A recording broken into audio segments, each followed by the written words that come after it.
Obsessive compulsive disorder OCD, obsessive compulsive disorder, इसमें क्या होता है? Disorder in which there is persistent intrusion of unwanted thought, दिमाग में हमेशा unwanted thought आते रहते हैं. Disorder in which there is persistent intrusion of unwanted thought, urge, action that the patient is unable to stop. ठीक है. Obsession और compulsion की अलग अलग डेफिनेशन दी हुई है यहाँ पे. ऑब्सेशन का मतलब क्या होता है? It is defined as unwanted intrusive, unwanted, ठीक है, अनवांटेड है, intrusive, persistent ideas and thoughts, impulses और images that causes marked distress, इसकी वजह से डिस्ट्रेस हो रहा है. Unwanted, intrusive, persistent ideas, thoughts, images, जिसकी वजह से मार्क डिस्ट्रेस हो रहा है. कंपल्शन का मतलब एक्शन करना पड़ेगा. It denote unwanted repeated behaviour, unwanted repeated behaviour या पैटर्न्स और mental acts that are intended to reduce anxiety, not to provide pleasure or gratification. तो सिंपली क्या है? अनवांटेड रिपीटेड बिहेवियर्स हैं, बिहेवियरल पैटर्न्स हैं, ठीक है, और मेंटल एक्ट्स हैं that are intended to reduce anxiety, not to provide pleasure or gratification. तो OCD का साइकिल क्या होता है? ऑब्सेशन, एंजाइटी होगी, कंपल्शन होगा, रिलीफ मिलेगा, अगेन ऑब्सेशन होगा. तो इस तरीके से साइकिल चलती रहती है. ऑब्सेशन, एंजाइटी, कंपल्शन और रिलीफ.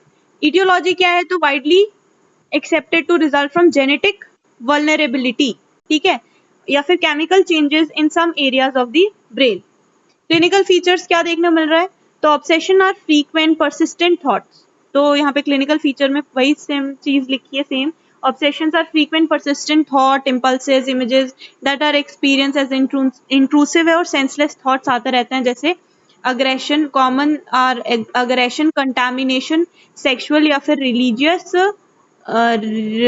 religious thoughts देखने को मिलते हैं, ठीक है, या sexual thought या contamination वाले thoughts, aggression वाले thoughts, है ना. persistently, frequently ऐसे images या thoughts उसको experience होते हैं पेशेंट को ऑब्सेशन के अंदर. कंपल्शंस के अंदर repetitively behaviour, for example hand washing bar bar, ordering, checking और मेंटल एक्ट्स, ठीक है. डायग्नोस्टिक क्राइटेरिया क्या है? Obsession compulsive act should be present for at least 2 हफ्ते तक, ये सब प्रेजेंट होना चाहिए, 2 वीक्स के तक एटलीस्ट, तभी हम उसको ये OCD का वो टैग देंगे. They are recognised by patient as their own, मतलब अब पेशेंट ऐसा खुद ही फील कर रहे हैं कि ये सब कुछ ज्यादा ही हो रहा है. The thoughts and acts are not pleasurable, they are not pleasurable, इसकी वजह से एंग्जाइटी होती है उनको, ठीक है. The thoughts, images, impulses, acts are unpleasantly repetitive, अगर बार बार देखने को मिले तो. मैनेजमेंट कैसे करेंगे? तो कॉग्निटिव बिहेवियर थेरेपी देते हैं, ड्रग ट्रीटमेंट में SSRI देते हैं हम, ठीक है, ये इफेक्टिव है.